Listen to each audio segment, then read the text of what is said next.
Hola, hola, ¿qué tal? ¿Cómo están? ¿Cómo están todos y todas?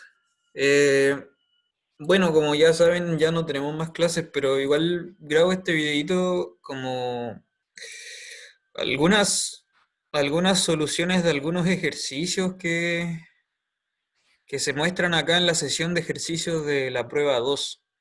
Ya queda súper poquito ahora para la prueba 2, entonces aquí me voy a mostrar algunos ejercicios, po.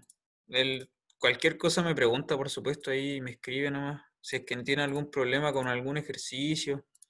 Entonces, estoy mirando el archivo sesión de ejercicios prueba 2 y tiene 13 ejercicios. Algunos tienen caletas de partes, pero son 13. Algunos de estos también pues, se parecen entre ellos, pero la idea es como que aquí más o menos debería estar como todos los tipos de ejercicios posibles, más o menos, ¿no? Más o menos. Más o menos como los tipos de ejercicios. Entonces, nada, pues voy a agarrar algunos ejercicios así como al azar nomás. Hay algunos que son más fáciles que otros, por supuesto. Entonces, ¿qué puedo hacer? Este, voy a hacer el ejercicio 6, por ejemplo. El 6, el ejercicio 6 tiene dos partes, de hecho. Tiene parte A y B, solo que no está bien escrito en ese sentido, me refiero. Porque hay que demostrar para dos funciones. Una es la e elevado a ax y la otra es x veces e elevado a x. Entonces son dos ejercicios distintos. Ya, entonces voy a hacer solo uno de ellos y voy a hacer el B, ya que es el x veces e elevado a ax. Entonces, ¿qué es lo que dice? Tú tienes que tomar esta función x veces e a la ax y demostrar que satisface una ecuación diferencial. ¿Ya? ¿Y la ecuación diferencial cuál es? Ya. Es, esto escribo ahí, enseguida le explico lo que acabo de escribir.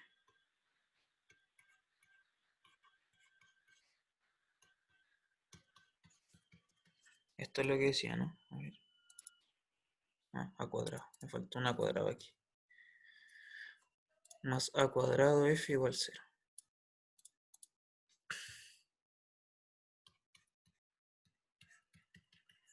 Ya.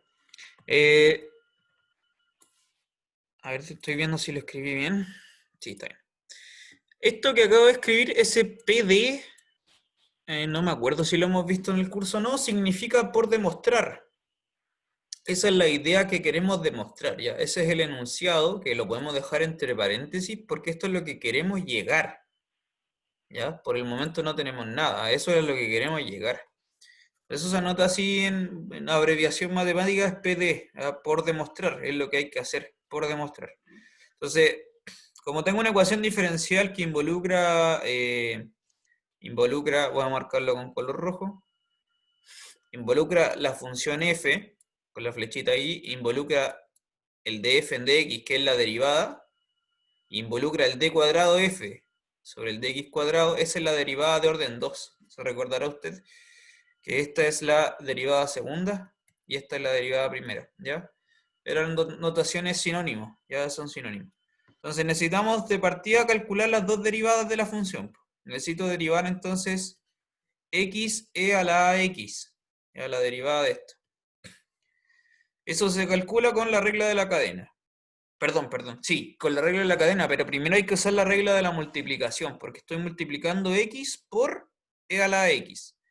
Entonces era la derivada del primero por el segundo sin derivar, más el primero sin derivar por la derivada del segundo. ¿Cuánto me va a dar eso? La derivada del x es 1, entonces una vez e a la x, más x veces la derivada de e a la x. Y acá esta se calcula con regla de la cadena, porque estoy componiendo la exponencial con a por x. Entonces, esa derivada va a ser x por a e a la x. ¿Ya? Entonces, ¿cuánto da esta cuestión al final? Eso. E a la x más x veces, no, más a x e a la x. Esa es la primera derivada y ahora necesitamos sacar la segunda derivada. La derivada segunda. Entonces hay que derivar lo que ya derivamos. Volvemos a derivar.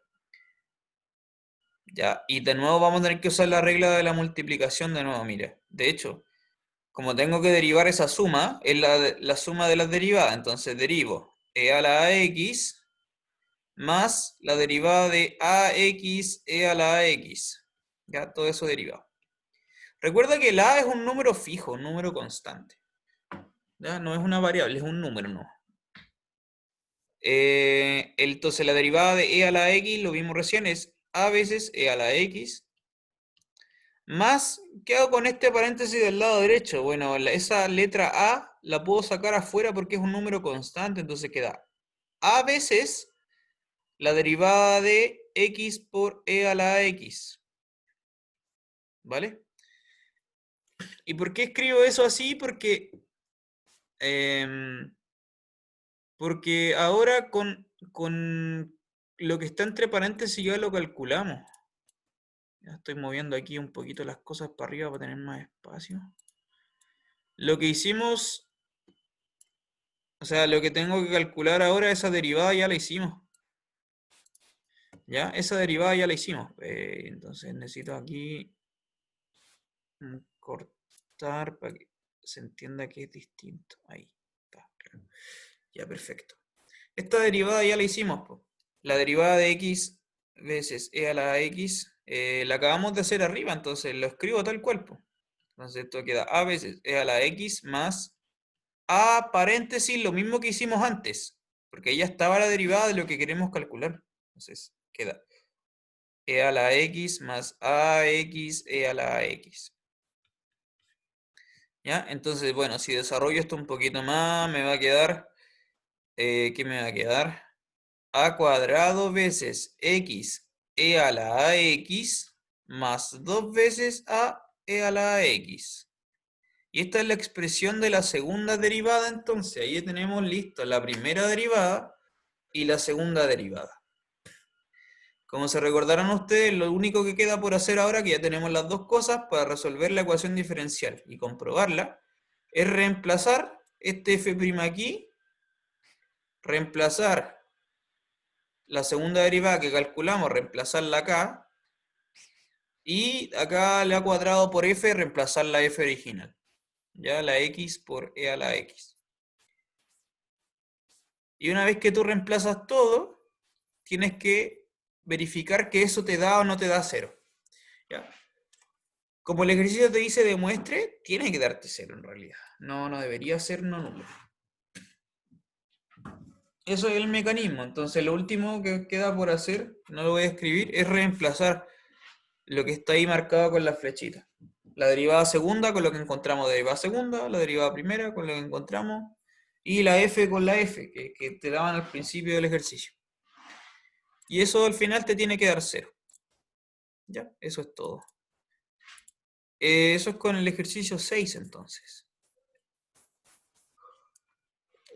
No sé, a ver, voy a ver otro ejercicio así como al azar, ¿no? Voy a tirar mi dado de 13 caras. A ver, porque existe en internet Random Number Generator, a ver. Ah, Google tiene para tirarte números random. A ver, número random entre el 1 y el 13. A ver, pum. ¿Qué número me tira random entre el 1 y el 13? El 1. Ya, el 1. ¿Qué dice el 1? Calcule el valor de los siguientes límites sin utilizar la regla del L'Hopital. Bueno, ese ejercicio, el 1A, el primero se hace con sumas por diferencia, ¿no? O, claro, multiplicar ahí algo conveniente para que haya una suma por diferencia. En el A. En el B, recuerde que en el B había que factorizar por los de grado mayor en el numerador y en el denominador, ¿ya? Cuando teníamos que la x tendía a infinito, de un polinomio dividido por otro polinomio, factorizábamos arriba por el grado mayor y abajo también. Entonces x cubo arriba y x cubo abajo. Y entonces, luego que tú hacías eso, se empezaban a simplificar caleta de términos. ¿Ya? Y al final lo que sobrevivía eran los coeficientes de grado mayor, entonces va a haber un 1, porque arriba hay un 1 vez x cubo, y abajo hay un 4, 4 veces x cubo. Entonces el resultado va a ser un cuarto. Bueno, lo hice en palabras, el resto de los detalles los tienes que ver tú. ¿Ya? Creo que tampoco es tan difícil, pero bueno, cualquier cosa me preguntas, por supuesto, ahí me escriben nomás. Me escriben nomás. Ya, voy a buscar otro ejercicio al azar. Random Number Generator. A ver, generar un número entre el 1 y el 13. Me dio el 13. Ya, el último, el 13, el último. ¿Qué dice el ejercicio 13? Dice, dada la siguiente ecuación de demanda, P de Q igual a esa cuestión, 600 menos 100Q, determine la elasticidad puntual. Determine los valores de Q de modo que ahí están todas las posibilidades, que la demanda sea elástica, unitaria o inelástica. ¿Ya? Entonces hay que calcular la elasticidad de la demanda y resolver una cierta inecuación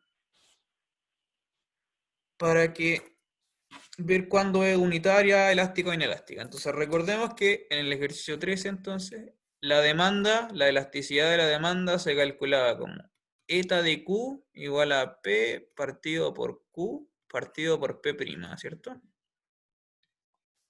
Entonces, eta de Q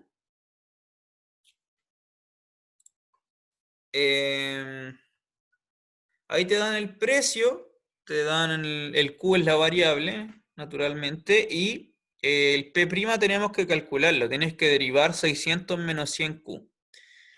Entonces, claro, el P es 600 menos 100Q. Y abajo en el denominador va a quedar Q veces por la derivada del P. ¿Ya? Y la derivada del P no es nada más ni nada menos que menos 100. Entonces en el denominador va a quedar menos 100Q. ¿Ya? Simplemente eso. Entonces, ¿esto cuánto da? En resumen, la elasticidad de la demanda, ¿cuánto va a quedar? Simplifico lo que haya que simplificar. Va a quedar 1 menos 6 partido por Q, ¿no? Si no me equivoco. A ver, quiero comprobar esto.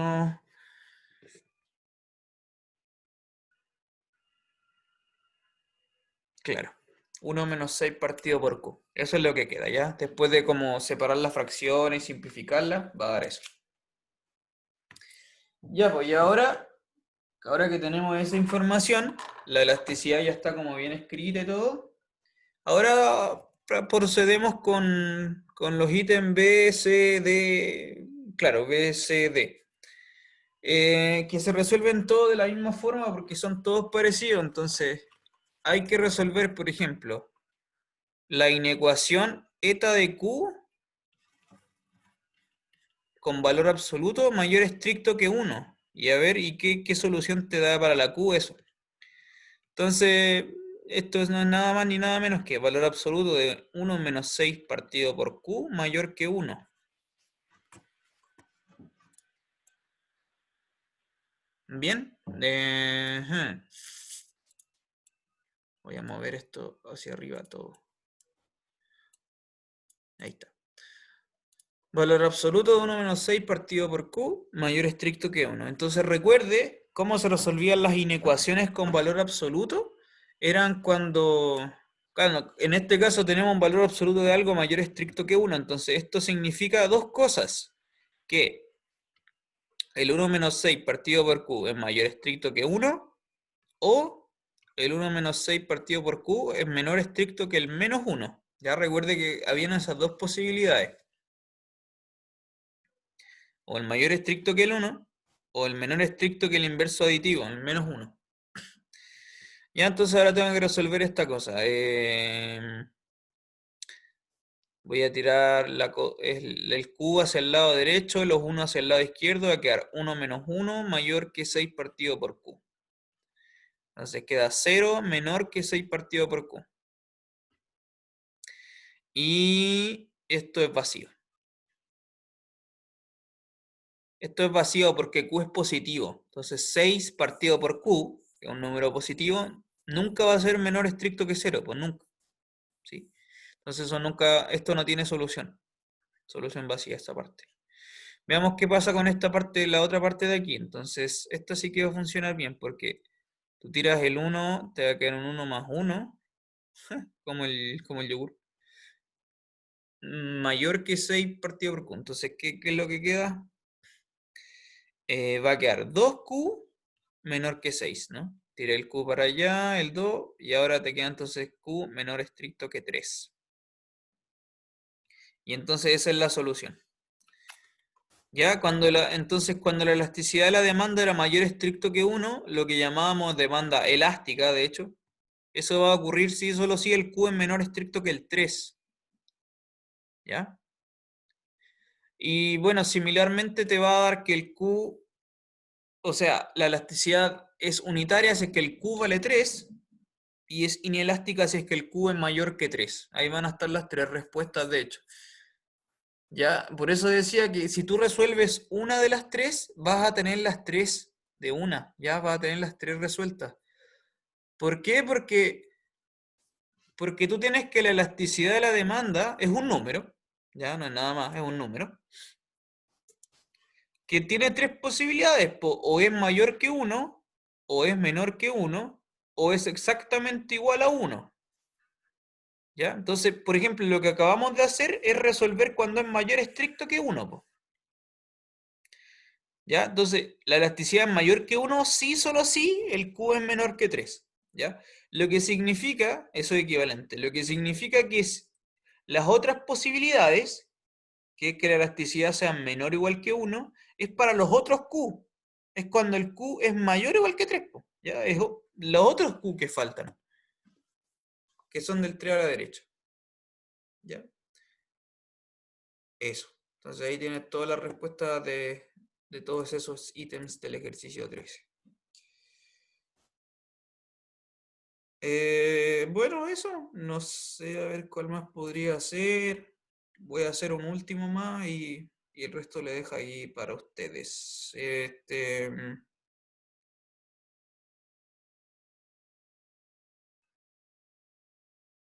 No sé, no. Vamos a hacer el ejercicio 7. Ya, el ejercicio 7. Ese me parece interesante abordarlo. Ya, el ejercicio 7 dice, determine la ecuación de la recta tangente y normal a la curva esa en el punto 6,2. Entonces la curva es, la vamos a anotar, es y igual a raíz cuadrada de x menos 2 y el punto es el 6,2. Ya, sobre esta curva, entonces de esa curva hay que determinar la recta, las ecuaciones de la recta normal y tangente en el punto.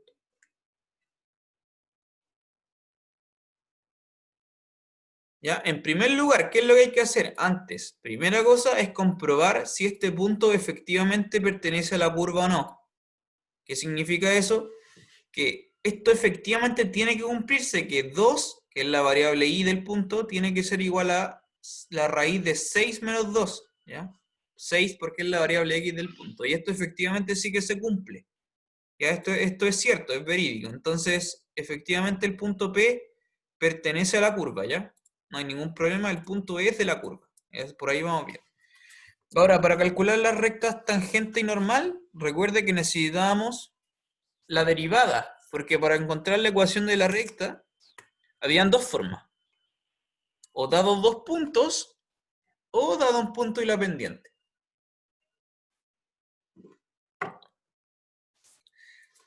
Naturalmente ya tenemos uno de los puntos, pero no tenemos el otro. Lo que sí podemos tener es la pendiente, y eso lo calculamos con la derivada. Entonces necesito calcular y', que es derivar esa raíz, y te va a quedar la derivada de esa raíz es 1 partido 2 veces la raíz de x menos 2. Y esta derivada tenéis que evaluarla en el punto, en el 6,2. De hecho, ni siquiera es necesario evaluarla en el 6,2 porque es una derivada que solo depende de la variable x. Entonces solo se evalúa en el 6. El 2 no importa. Es y' del 6. Ya, porque es un y' que solo depende de la y. O sea, perdón, aquí estoy diciendo, es el y' que solo depende de la x. Ahí sí. Entonces la variable y me da lo mismo. Entonces reemplazo la x, ¿qué me va a dar? 1 partido 2 veces raíz de 6 menos 2. ¿Cuánto es eso? Un cuarto. Un cuarto nomás, ¿no? Claro, un cuarto. Entonces, esa es la pendiente de la recta tangente a la curva en el punto 6,2. Es la pendiente de la recta tangente. Entonces, si quiero calcular ahora la recta tangente, ocupo la fórmula de la ecuación de la recta dado un punto y la pendiente, que es la que estoy escribiendo acá. Y menos I1 igual a M por X menos X1. ¿Ya? Donde el I1 y el X1 son las coordenadas del punto P y la M es la pendiente. Entonces vamos a tener que es I igual a... Perdón, me faltó un menos. Es I menos 2, la coordenada y el punto, igual a la pendiente, que es un cuarto, por X menos 6. Ya ahí depende de ti si quieres seguir trabajando o no quieres seguir trabajando esa expresión, pero ahí ya está. Esa es la ecuación de la recta tangente. Esa es la ecuación de la recta tangente. Lo último que queda es la recta normal. ¿Ya? Y con eso vamos a terminar el ejercicio. Recuerde que la recta normal, lo que era la recta normal, es la recta que es perpendicular a la tangente. Recuérdese eso. ¿Ya? La recta normal es la que es perpendicular a la tangente. Entonces tú te tienes que recordar cuando dos rectas son perpendiculares, de nuevo, cuando la multiplicación de sus pendientes es menos 1. ¿Ya? Entonces, como la pendiente de la recta tangente es un cuarto, la pendiente de la recta normal, que la voy a anotar con la letra M, M sub n, ya, la pendiente de la recta normal, M sub n, ¿cómo se calcula? Tiene que ser tal que al multiplicarla por la pendiente anterior, que es un cuarto, te tiene que dar menos 1, para que sean perpendiculares las dos rectas. Entonces de acá tú determinas la pendiente de la recta normal, que va a ser menos 4. ¿Ya? Va a ser una recta de pendiente menos 4. Esa va a ser la pendiente de la recta normal, menos 4. Y así va a ser perpendicular a la recta tangente que encontramos antes. Y ahora esta recta normal tiene que tener esta pendiente y además pasar por el punto P. ¿Ya? Las dos rectas, la tangente y la normal, pasan por el mismo punto, ahí se cortan. Y son perpendiculares una con la otra. Entonces, de nuevo con la ecuación de la recta, dado un punto y la pendiente, tenemos el punto, tenemos la pendiente, lo reemplazamos, ¿no? I menos I1, de nuevo, es I menos 2, igual a... Es lo mismo que antes, pero ahora la pendiente no es un cuarto, sino que es menos 4. ¿Ya? Entonces, eso, punto. Esa es la ecuación de la recta normal a la curva en el punto P. Y ya, eso es todo. Ahí tiene las dos rectas, tangente y normal a la curva en el punto P. Bueno, eso, yo creo que ahí por ahí ya es suficiente. Si necesita cualquier otra ayudita, me escribe nomás. Y eso, que le vaya muy bien, por supuesto. Cuídense todos y puro éxito, puro éxito.